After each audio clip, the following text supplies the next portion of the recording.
Sa akong pagpamalandong sa atong ebanghelyo karong adlaw mga kaigsuonan, nahinumdum ko sa usa ka istorya bahin sa usa ka amahan ug anak nga milangyaw sa halayo nga lugar nya kay sa bukid man sila ni agi ang ilang gidala kabayo tungod kay lagsik pa man lagi ang duha. Paglangyaw nila ilang giguyod ang kabayo.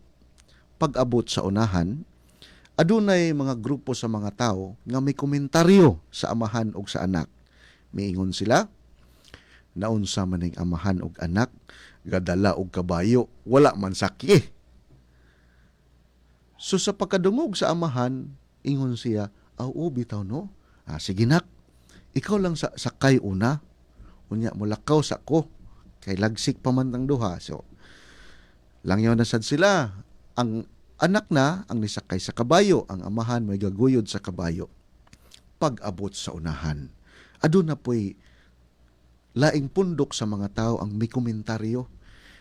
Miingon na sab sila, pagkawagyoy kasing-kasing aning anaka, siya untay lagsik, apan siya'y nagpahayahag sakay sa kabayo. Ipasagdan niyon iyang amahan nga tiguang nga maoy mulakaw.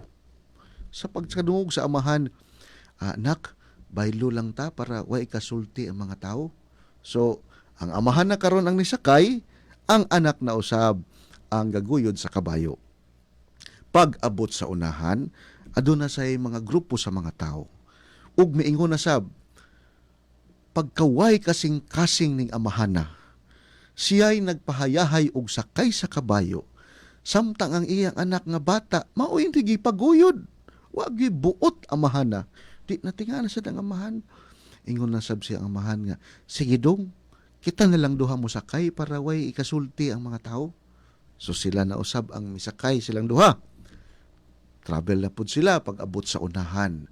Aduna naman po'y mga animal activist nga ilang nalabyan. Niingon na sab, pagkawagyoy kasing-kasing ning amahan ug anak, wala maluoy sa kabayo. Kay bao siya nga bugat na silang duha, ila pag yung gisakyan ang kabayo, wa sila maluoy. Naglibog nag-amahan kay una ang bata ni sakay daghag komentaryo. Siya'y nasakay daghag komentaryo. Silang duha ni sakay daghan gyapon komentaryo. Niingon na ng amahan nga, sige dong, ato na lang ding pasano ning kabayo dong. Okay, bao na tag unsay sunod nga mahitabo, mas mo grabe hinuon ang komentaryo.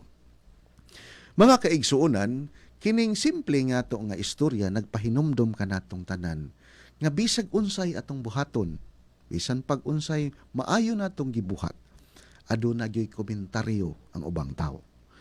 Diri sa atong ebanghelyo atong nadungog nga naghingilin si Kristo sa yawa. Sa dihang naayo na ang amang, sa dihang nakasulti na, gipasangin lanon siya nga nagpalaya siya o nagpaghingilin siya yawa tungod kang Beelzebul mo'y prinsipe sa yawa. Sa laktod nga pagkasulti, bisan pa sa maayong butang nga gihimo ni Kristo, bisan pa sa kanindot sa iyang pag-alagad sa mga tao, aduna gyoy mo komentaryo sa iyang binuhatan. Kung ato usab kining pamalandungan sa atong tagsa-tagsa ka mga kinabuhi, mga kaigsuonan, bisan pag-unsa kanindot ng atong plano, bisan pag-unsa kanindot ng atong tumong, bisan pag-unsa kanindot ng atong gibuhat, aduna gyoy mo komentaryo sa atong binuhatan. Kung makahibagat man kita niini, dili lang nato tagdon, pasagdan lang nato sila kay ngano, dili man sila ang hinungdan nganong nagbuhat tag maayo sa katawhan. Ang atong gibuhat mao man kini ang atong pamaagi sa pagserbisyo ug pag-alagad sa Dios ug sa iyang katawhan. Amen.